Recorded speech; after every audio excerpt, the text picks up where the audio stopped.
Bismillahirrahmanirrahim. Assalamualaikum warahmatullahi wabarakatuh. Waalaikumsalam warahmatullahi wabarakatuh.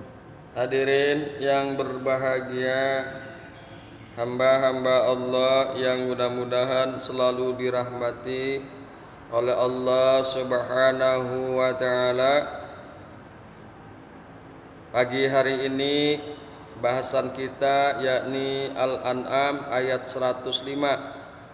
Karena kemarin kita baru sebahagian membahasnya, karena pembahasan ini cukup menarik berkaitan dengan fitnahan yang ditimpakan kepada Kanjeng Nabi Muhammad sallallahu alaihi wasallam. Karena itu kita akan selesaikan penafsiran daripada Al-An'am ayat 105. Di dalam Al-Quran, khususnya Al-An'am 105, Allah kemukakan a'udzu billahi minasyaitonir rajim wa kadzalika nusarriful ayati. Demikian itulah kami menganeka ragamkan ayat-ayat kami, waliyaqulu darosta, dan yang mengakibatkan orang-orang musyrik mengatakan engkau telah mempelajari, walinubayyinahu liqaumi ya'lamun, dan supaya kami menjelaskan Al-Quran itu kepada orang-orang yang mengetahui. Itulah kira-kira terjemahan daripada Al-An'am ayat 105. Hadirin yang berbahagia, hamba-hamba Allah yang mudah-mudahan selalu dirahmati oleh Allah Subhanahu wa taala.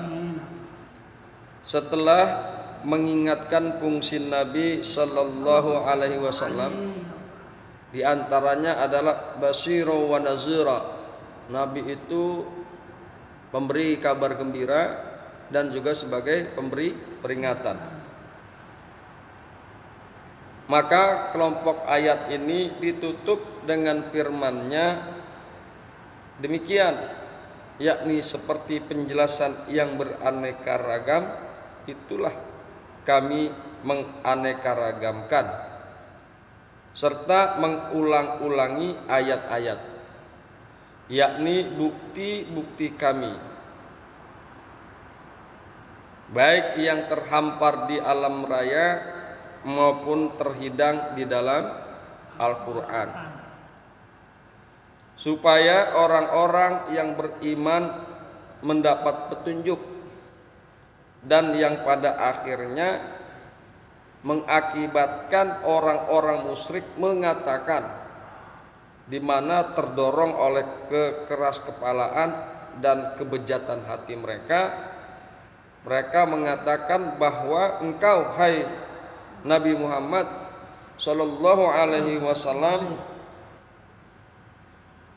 telah mempelajari ayat-ayat itu dari ahlul kitab atau siapapun, sehingga sekali-kali ia bukan wahyu dari Tuhan, dan supaya kami menjelaskan Al-Quran itu kepada orang-orang yang mengetahui, sehingga tidak seorang di antara mereka yang menduga bahwa kamu mempelajarinya dari manusia atau makhluk apapun. Jadi ayat ini bercerita tentang tuduhan ahlul kitab dan orang-orang musyrik, di mana mereka menuduh Nabi Muhammad mempelajari kitab-kitab terdahulu sehingga kemudian membuat Al-Quran. Sehingga Kanjeng Nabi Muhammad membuat Al-Quran. Itulah tuduhan keji mereka. terhadap Kanjeng Nabi Muhammad sallallahu alaihi wasallam dan menyatakan bahwa mereka itu mengatakan bahwa Quran itu bukan wahyu Tuhan atau bukan datangnya dari Allah Subhanahu wa taala. Hadirin yang berbahagia, hamba-hamba Allah yang mudah-mudahan selalu dirahmati oleh Allah Subhanahu wa taala. Tuduhan tersebut ternyata sampai sekarang masih terus berlanjut. Sampai saat ini masih terus berlanjut. Di mana memang sementara orientalis berupaya membuktikan tuduhan itu dengan menggunakan apa yang mereka duga sebagai metode ilmiah. Mereka mengarahkan pandangan kepada teks-teks Al-Quran dengan harapan dapat menemukan celah yang dapat menjadi bukti terpengaruhnya Al-Quran oleh Injil umat Kristen dan Talmud umat Yahudi. Tendensi ini berkembang pada abad ke-19 yang ditandai dengan timbulnya ciri-ciri tulisan ilmiah dalam studi dan penelitian. Itulah orientalis mereka ya. Orientalis mereka itu berusaha bagaimana caranya sehingga mereka mencari celah agar bisa menemukan satu pandangan kepada Al-Quran dengan satu harapan bahwasanya Al-Quran itu menjadi bukti terpengaruhnya Al-Quran oleh Injil dan oleh Talmud. Mereka berusaha terus.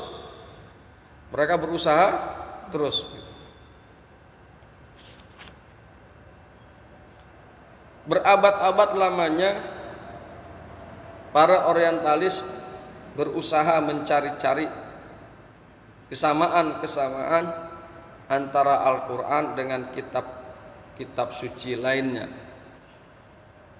Dilihat dari metode penelitian yang mereka gunakan. Upaya tersebut mengarah kepada satu kesimpulan bahwa isi Al-Quran berasal dari kandungan kitab-kitab Taurat dan Injil. Nabi Muhammad SAW yang mereka nilai sebagai pengarang Al-Quran telah menjiplak sebagian besar kisah, hikmah dan peribahasa serta gaya bahasa sindiran dari kitab suci Yahudi dan Kristen atau sejenisnya. Jadi mereka mengadakan penelitian, tapi mereka sudah membuat satu kesimpulan. Jadi kesimpulan yang mereka buat ya, harus menjurus Al-Quran itu adalah teks yang diambil daripada Talmud dan Injil. Ya, ini nggak objektif namanya. Ya. Kalau seandainya memang seorang peneliti itu nggak boleh mempunyai tendensi apa-apa. Jadi tendensinya mereka adalah bagaimana Al-Quran ini adalah diambil dari Talmud dan Injil. Jadi paksakan kesimpulannya seperti itu, sehingga nggak fair, nggak fair. Itulah mereka kelakuannya. Ya. Para kelakuan orientalis dalam hal ini nggak fair. Jadi kalau ingin meneliti sesuatu harus bebas. Tidak ada membuat kesimpulan sebelumnya. Ini belum apa-apa sudah bikin kesimpulan. Ya, kesimpulannya adalah bahwa bagaimana caranya mereka mengarahkan Al-Quran itu adalah diambil dari Talmud dan Injil. Nggak bisa begitu. Itu namanya bukannya penelitian secara ilmiah. Jadi kesimpulannya lucu, saya bilang lucu. Jadi belum apa-apa mereka sudah membuat kesimpulan yaitu Quran itu adalah berasal dari Talmud dan Injil. Kalau anggapan atau tuduhan mereka itu benar, maka harus diperkirakan bahwa Nabi Muhammad SAW selain mengetahui bahasa Hebrew ini adalah bahasa Ibrani.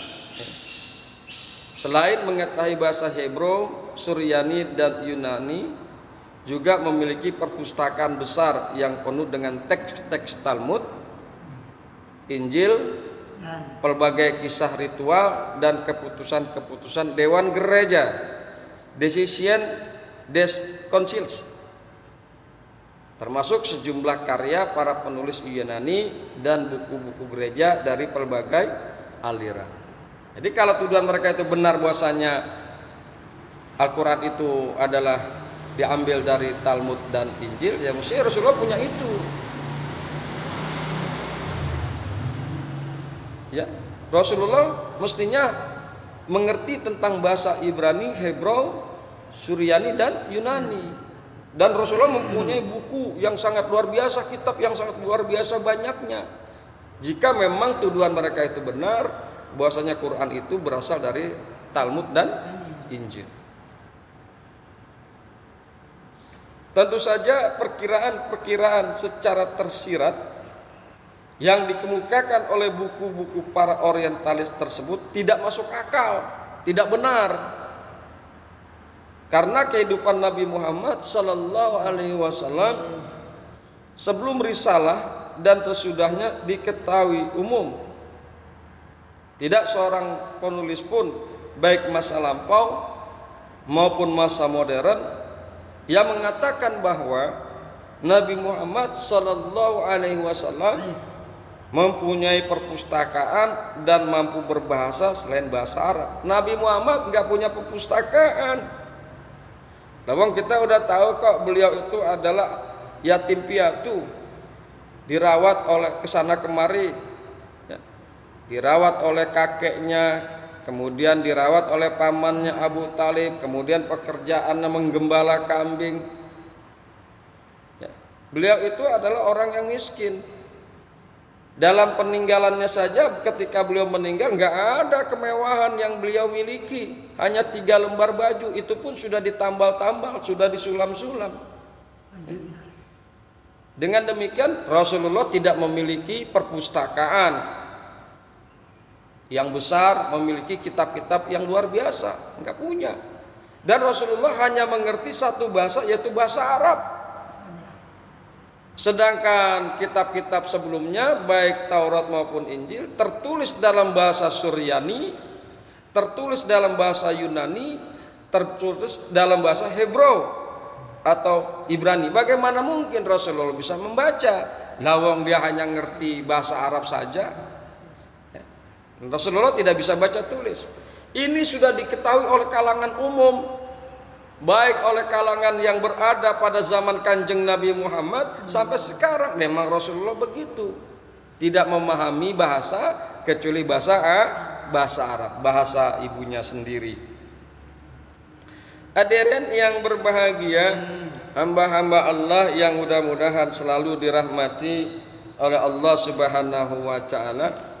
Yang menarik perhatian dalam buku-buku para orientalis itu adalah bersikerasnya mereka memandang Al-Quran sebagai teks curian, terutama bila menemui kebenaran umum yang mirip dengan yang terdapat dalam Taurat dan Injil.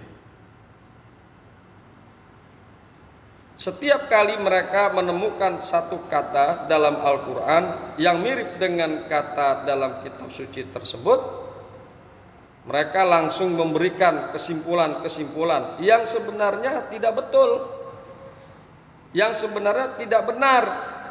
Sehingga pada tempatnya kita bertanya-tanya, bagaimana mereka menganggap dirinya sebagai intelektual?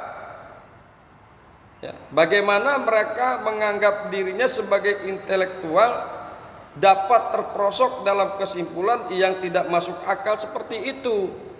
Lah, bagaimana mereka bisa dianggap sebagai seorang yang memiliki ilmu pengetahuan dan intelektual, cendekiawan? Cara penelitiannya saja sudah salah. Sebelum diteliti Al-Quran, dia udah bikin kesimpulan dulu bahwasanya Al-Quran itu berasal dari Taurat dan Injil. Ya, kesimpulan itu adalah setelah penelitian. bukannya sebelum penelitian maka timbul kesimpulan, itu salah luar biasa, dan itu adalah orang bodoh. Ya, orientalis itu orang bodoh, bukan orang intelektual. Kalau orang intelektual nggak begitu pola pikirnya. Hadirin yang berbahagia, hamba-hamba Allah yang beriman, yang lebih menyakitkan adalah tuduhan mereka terhadap Kanjeng Nabi Muhammad bahwa Nabi Muhammad mencuri ayat-ayat dari Taurat dan Injil. Nah, itu kan salah begitu namanya. Ya. Kenapa mereka begitu? Karena ada satu tujuan dari para orientalis sebagaimana yang telah digambarkan oleh Al-Quran sejak 14 abad yang lalu. A'udzu billahi minas syaitonir rajim wadda katsirun min ahlil kitab law yaruddunakum min ba'di imanikum. Ya.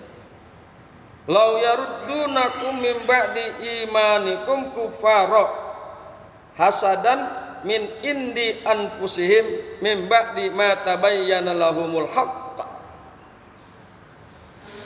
Sebagian besar ahlul kitab menginginkan agar mereka dapat mengembalikan kamu kepada kekafiran setelah kamu beriman, karena dengki yang timbul dari diri mereka sendiri setelah nyata bagi mereka kebenaran. Al-Baqarah ayat 109. Orientalis itu memang dasarnya mereka ada ahlul kitab, dan ahlul kitab itu dari sejak 14 abad yang lalu sudah digambarkan oleh Al-Quran. Mereka berkeinginan agar kalian kembali kepada kafir setelah kalian beriman. Ya. Setelah nyata bagi mereka kebenaran, yaitu Al-Quran dan kebenaran Muhammad sebagai nabi. Ya begitu kelakuannya. Kelakuannya seperti itu. Sehingga mereka terperosok dalam kesimpulan yang tidak masuk akal. Karena rasa dengki, rasa hasad, syirik kepada Kanjeng Nabi Muhammad sallallahu alaihi wasallam. Jadi memang kelakuan orientalis ini sudah digambarkan di dalam Al-Quran sejak 14 abad yang lalu, khususnya tertuang di dalam Al-Baqarah ayat 109. Hadirin yang berbahagia, hamba-hamba Allah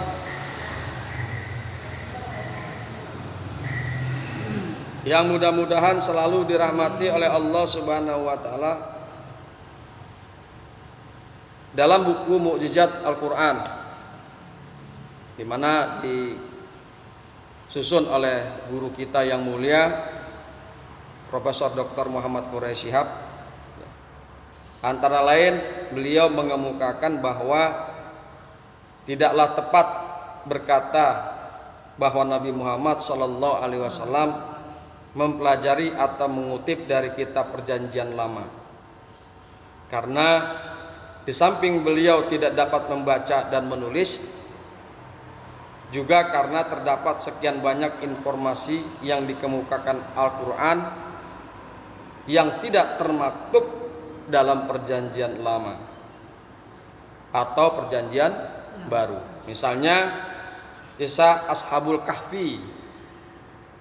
Kalaupun ada yang sama seperti beberapa kisah nabi-nabi, namun dalam rincian dan nuansanya terdapat perbedaan.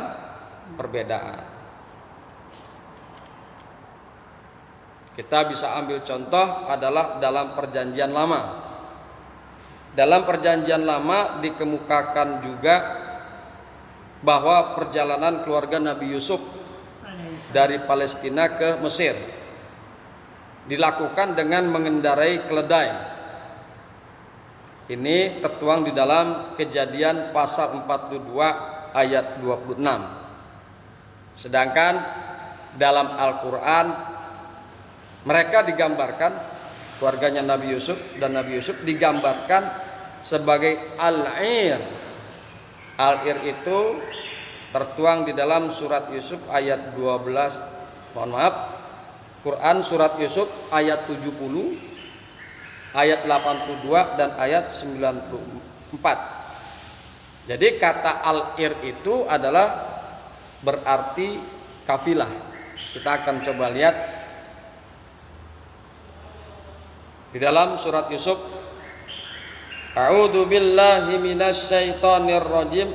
Tsumma azzana muazzinun ayyatuhal ir. Kemudian berteriaklah seseorang yang menyerukan, hai kafilah, ayyatuhal ir, wahai kafilah.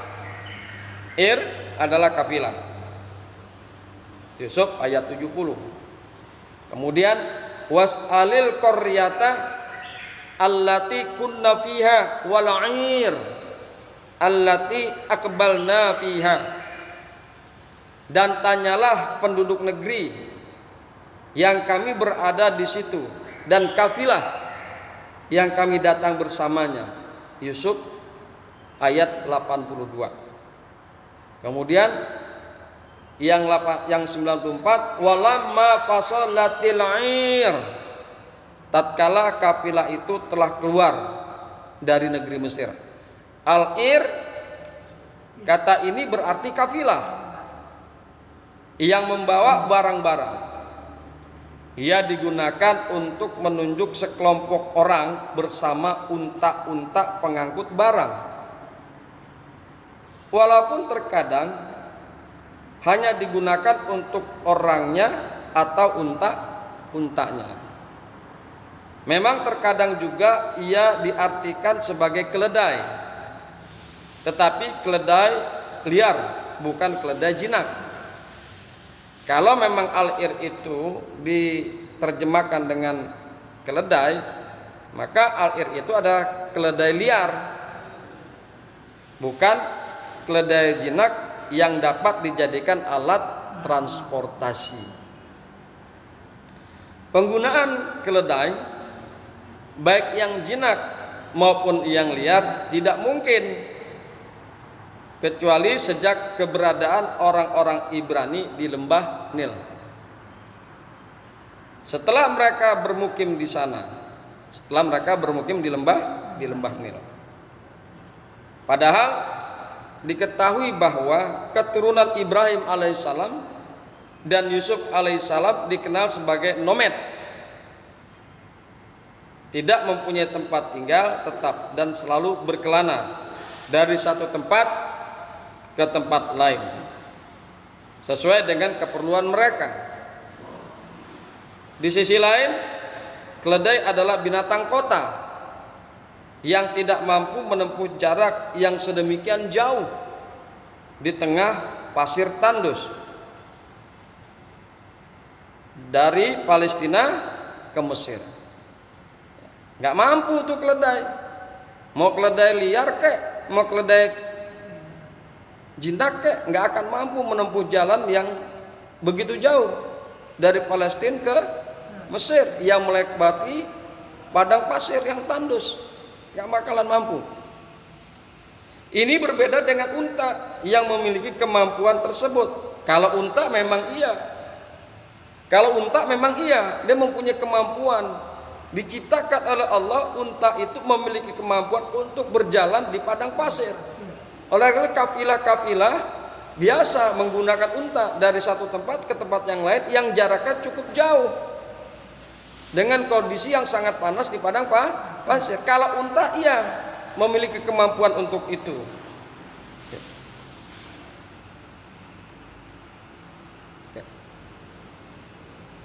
Jadi keledai berbeda dengan unta yang memiliki kemampuan tersebut, yaitu berjalan cukup jauh di padang tandus. Jika demikian, maka informasi Al-Quran lebih akurat dan tepat. Ya. Jika demikian, perjalanan Nabi Yusuf alaihissalam itu lebih tepat dan akurat yang dituangkan di dalam Al-Quran dibandingkan dengan yang dituangkan di dalam Perjanjian Lama, Kitab Kejadian ayat 42. Pasal 42 ayat 26. Al-Quran lebih tepat. Karena apa? Al-Quran membawa Yusuf dan keluarganya dengan unta. Seandainya Nabi Shallallahu Alaihi Wasallam menjiplak kisah dan pemberitaan gaibnya, maka informasinya akan sama. Jika seandainya Nabi mencuri dari perjanjian lama, maka redaksinya sama, yaitu Yusuf dan keluarganya naik keledai. Ya. Karena apa? Di perjanjian lama naik keledai. Tetapi ini tidak, di perjanjian lama naik keledai, di dalam Al-Quran naik onta. Nah inilah bukti bahwasanya Al-Quran itu bukan ciptaan Nabi Muhammad, dan ayat-ayatnya bukan dicuri daripada Taurat dan Injil. Hadirin yang berbahagia, hamba-hamba Allah yang beriman, insyaallah kita akan kaji lagi untuk Al-An'am ayat 105, karena ini memang sangat luar biasa keterangan daripada mufasir. Ya, insyaallah dengan kita mengkaji kembali, kita akan mengerti tentang posisi kanjeng Nabi Muhammad sallallahu alaihi wasallam dan keinginan para ahlul kitab dan para orientalis yang menuduh kanjeng Nabi Muhammad telah mencuri dari kitab Injil dan kitab Taurat sehingga membentuk Al-Quran. Demikian, mudah-mudahan bermanfaat. Hadanallahu wa iyyakum ajmain. Assalamualaikum warahmatullahi wabarakatuh.